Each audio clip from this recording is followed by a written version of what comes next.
My name is Marissa Castillo, and I am one of the co-founders of Theatrics.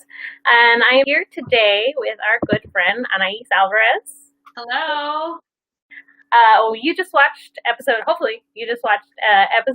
2 of our web series Balcony Scene in Quarantine called A Plague of Both Your Houses. This episode is mainly about the casting process. You get a little behind-the-scenes look, something that I think most people don't really get to see. And you also get a look into how COVID-19 has impacted our local Houston actors. And speaking of actors, I want to introduce one of the actors who auditioned, our good friend who we are big fans of, Juan Sebastian Cruz. Welcome. Hello. Thank you. We're so happy to have you here. So Juan, here. Great. Juan is a local actor. He works in Houston at many of the stages. We've seen his work. We are big fans. And we just wanted to have you on so we could talk to someone who's a local actor here in the city about personally your impact, how the COVID has impacted you. We heard a little bit about how you're coping with it in the episode, but we'd love to hear how else it's impacted you personally, professionally. Absolutely. Well, professionally, I mean, it's the same story for so many of us. As soon as theaters and schools close down, I mean, not only work as far as performing on stage, but also work as far as any sort of educational programs that we're a part of. Many of us do lots of side hustles, side gigs, part-time jobs, or even full-time jobs as educators, as theater workshops, all sorts of things like that. So as soon as those two sort of industries shut down, the physical locations of them, it really put a lot of us out of work.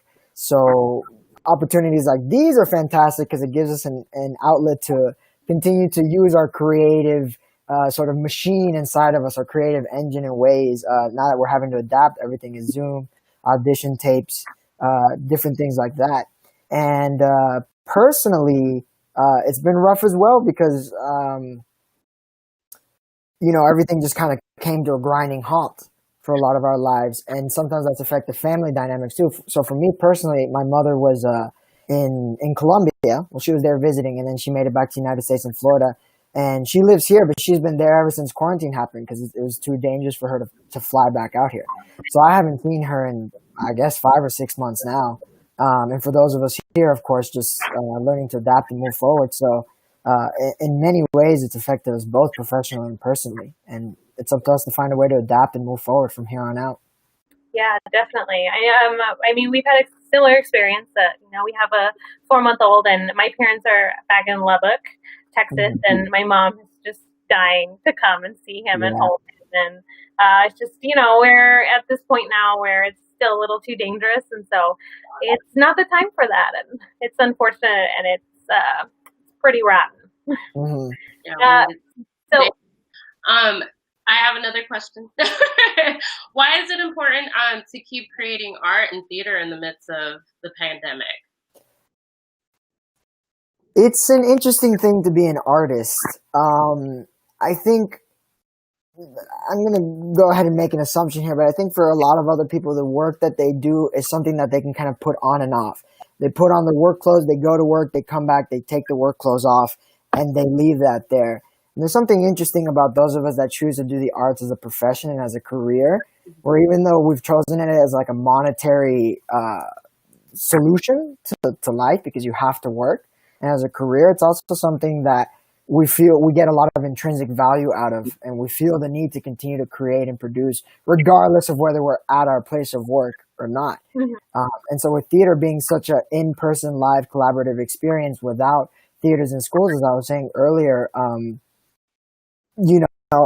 again, it's sort of something inside of us. It's sort of intrinsic to who we are and what we do, and whether we're collaborating, whether we're having fun at home, like just singing along to a song, or whether we're on stage singing in front of a crowd.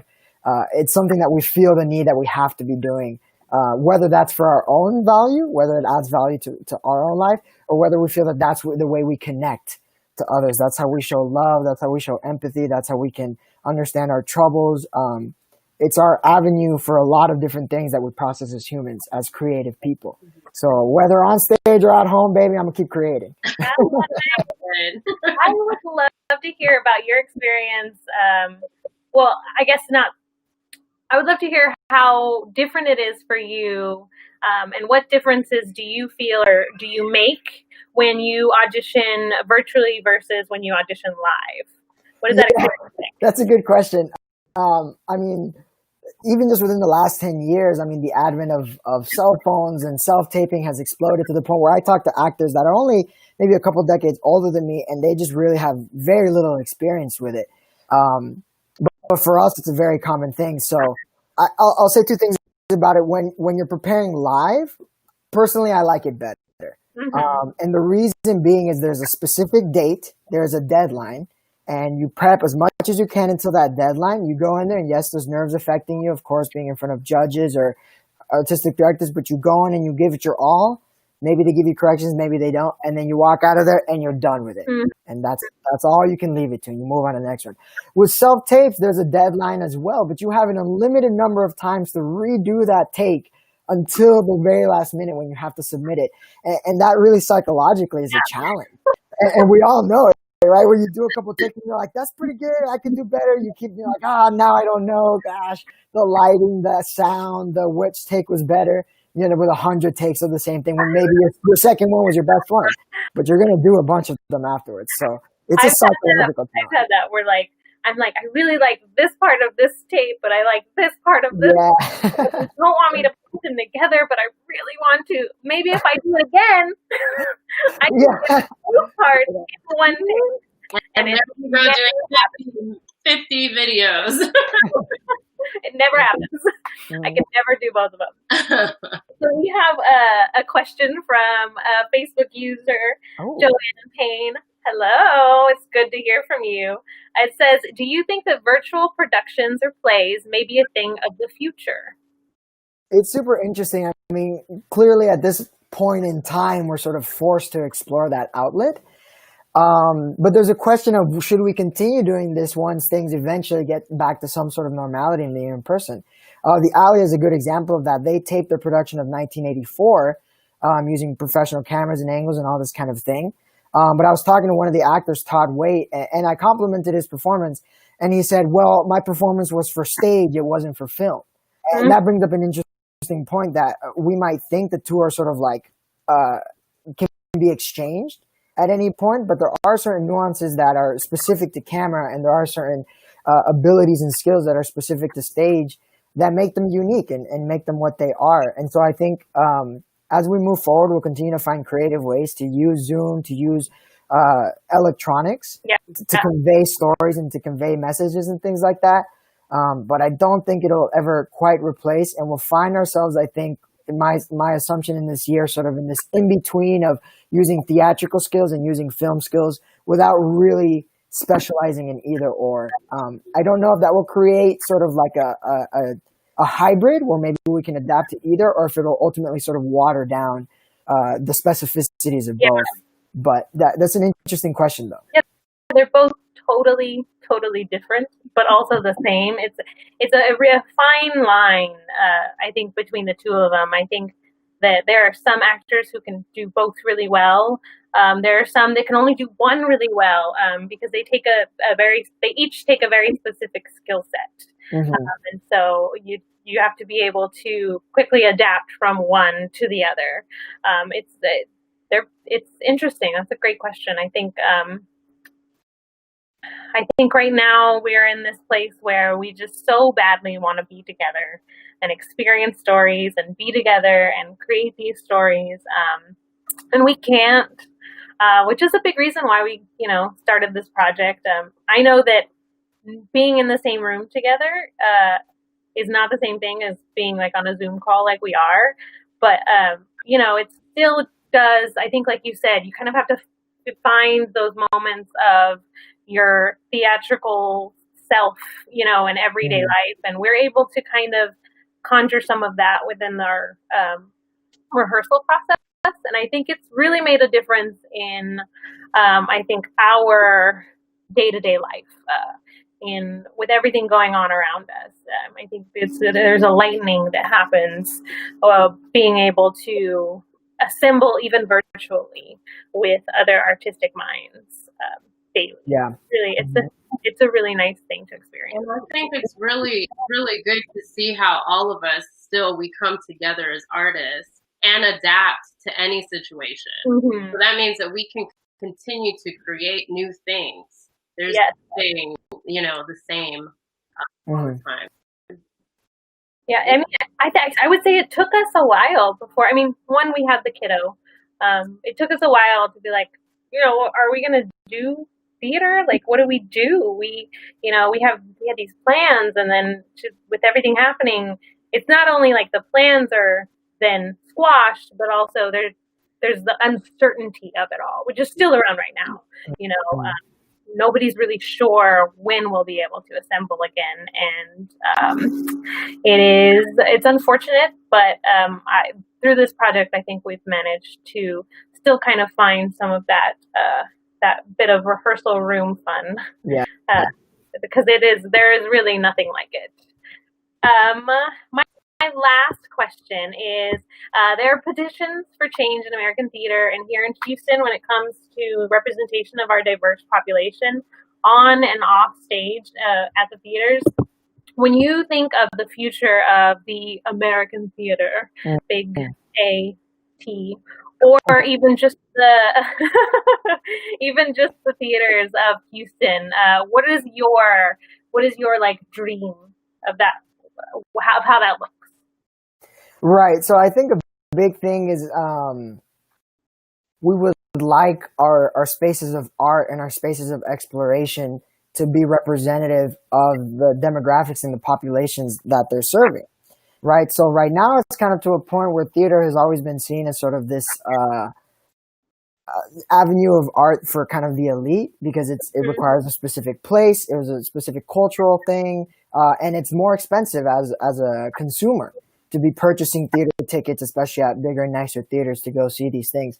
So as we move forward into the future, I mean, Houston in particular is a very interesting place to study this kind of thing because it's the most diverse major metropolitan city in the United States. There's no majority demographic here in Houston, and many sociologists and other people predict that every other major city, at least the biggest ones, will probably in some way, shape, or form reflect this environment, from here in 50 years or 60 years. So it's all sort of heading in this direction. So it's sort of how do we pave the way to be this transitional period where we're used to older, affluent patrons who enjoy a specific kind of theater that shouldn't be dismissed. I think that's important too, because that still reflects a certain era and a certain culture. But we need to find the transition and the bridge to what is the future of the audience, as you were going to say that. And I think to me, it really is, again, who are going to be the people that we can get excited to come fill these seats. Ultimately, if we're not able to create the stories or the excitement about theater for different populations and demographics, then I don't feel the need to force a change if we're not going to have people interested in that. So I think that's the really crucial component, is not only simultaneously working with administrations, artistic directors, playwrights to write different kinds of stories to represent all the beautiful diversity that we have in the United States today, and specifically in Houston, but also to get people to understand that these stories, theater, can also be integrated into your culture. And it can also be a place to celebrate stories, family dynamics, humor, drama, fears, all these different things. So the merging of the two, and I think this generation, right now, these next 10, 15 years, is the bridge, is the transition period to see if we can achieve this sort of goal of including theater in everyone's culture. Yeah. And I think that's an exciting thing. Thank you. Well, thank you so much for joining us, Juan. This has been a really great conversation. I think that's it. No, we covered some good stuff. I really appreciate you guys having me on. Thank you so much for joining us. We are a big fan of your work, and so we are happy to have you here. Thanks again.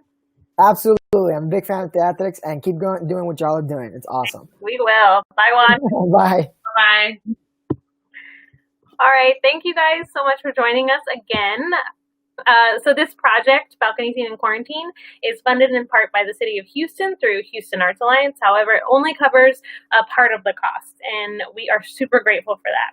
However, you can help cover some of the payment to some of our artists working behind the scenes, specifically the people who are editing these episodes, they pour over a lot of minutes of film so that they could create these stories that they've created. And a donation will go a long way to donate to our artists. And so you can donate today by going to www.theatrics.org. We would love your donations. They go to some really, really great people. And do not miss tomorrow's episode 3, to Zoom or not to Zoom. It is really great. You definitely want to tune in. We will be exploring finding theatricality using Zoom. So we have a Q&A special guests, Benito Vasquez and Laura Moreno. So please join us tomorrow. So that's it. That's our show for today. We'll see you tomorrow. Episode and then a Q&A. We cannot wait to have you with us once again. I'm going to leave you with a little bit of information about tomorrow's episode.